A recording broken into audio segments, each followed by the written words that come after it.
में आया? शब्दों में ही भाव झलकता है। ये मधुराष्टकम भगवान का, जिसमें उनके मधुर स्वरूप का, उनकी मधुर कृपा का वर्णन हो रहा है। कैसा सुंदर भाव है। अधरम मधुरम वदनम मधुरम नयनम मधुरम हसितम मधुरम। जिसने देखा होगा, जिसने उस भाव से देखा होगा, जिसने उस भाव से भगवान से प्रीति लगाई होगी, यथा दृष्टि तथा सृष्टि। भगवान तो है ही, उनके अधरों की क्या कहें। भगवान का वो रूप कितना माधुर्य कैसा है। जब जीव के जीवन में वो भगवान के प्रति वो प्रीति का उदय हो जाता है, गोपी भाव जागृत हो जाता है,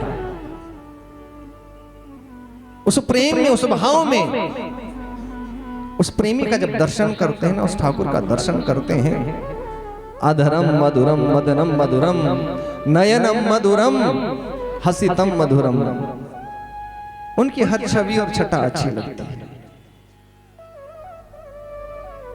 ये हैं ही ऐसे। लेकिन उसके लिए चित्त को लगाना होगा, मन को। दुनिया को जीवन भर सारा जीवन दे दिया, लेकिन ये मन परमात्मा को देना होगा। और जिसने दिया और जिसने गाया उसने पाया। और ये सुनिश्चित करती है ये कथा, जितने लोग जल्दी से आकर के बैठ गए, कि अवश्य ही आपके हृदय पटल पर परमात्मा की छवि, उनका वो स्वरूप ओतप्रोत हो रखा है। उनसे कहीं ना कहीं मन में प्रीति है, उनसे कोई नाता है। तभी तो बार बार मन करता है भगवान की कथा को बार बार सुने।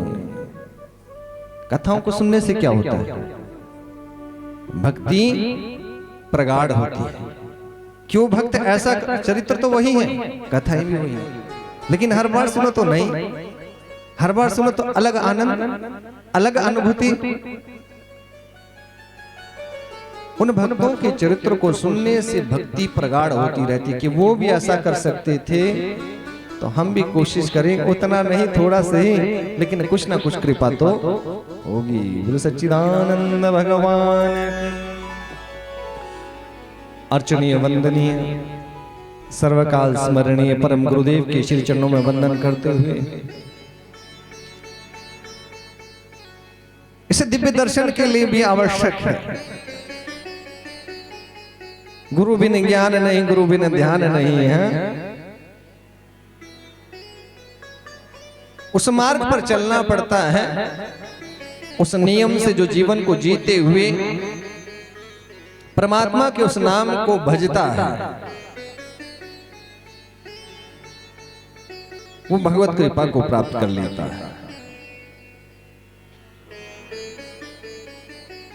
लेकिन उस भक्ति में किंतु परंतु ये नहीं होना चाहिए। वहां तो केवल श्रद्धा, भाव और समर्पण होना चाहिए। भक्ति कई प्रकार की होती है।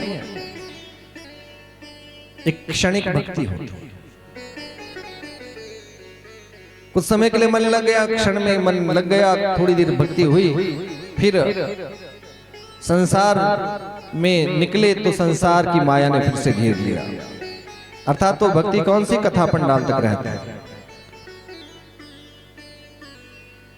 लेकिन भक्ति का भाव ये है, ग्रहण करने के बाद भी आपके जीवन में वो ज्ञान बना रहना चाहिए। ऐसा नहीं कि हमने बहुत समय कथाएं सुनी हैं तो उसी से कल्याण होगा, लेकिन उसके लिए उस जीवन, उन चरित्रों को, उन बातों को अपने चरित्र में उतारना होगा, तो जाकर के कृपा हो। यहां सभी लोग बैठे, किसी ना किसी ने नाम दीक्षा ली होगी, ली है ना? तो एक बात बताओ, जो नाम जप करते हो कितने बजे करते हो? जब समय लग गया तब करते। यदि बात को माने तो सुबह ब्रह्म मुहूर्त में उठ जाओ। कितने बजे? 3 साढ़े 3 बजे उठ जाओ। हाँ? रात को फोन नहीं सोने देगा तो सुबह उठेंगे कैसे? हाँ? बोले सच्चिदानंद भगवान की।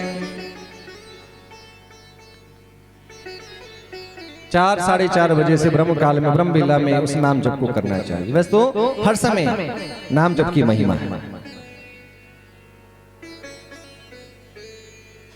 कोशिश करनी चाहिए।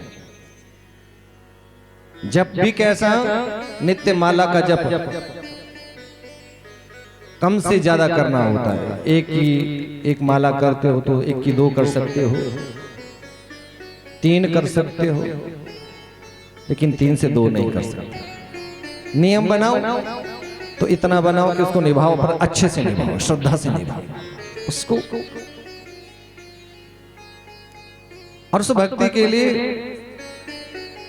उस भजन के लिए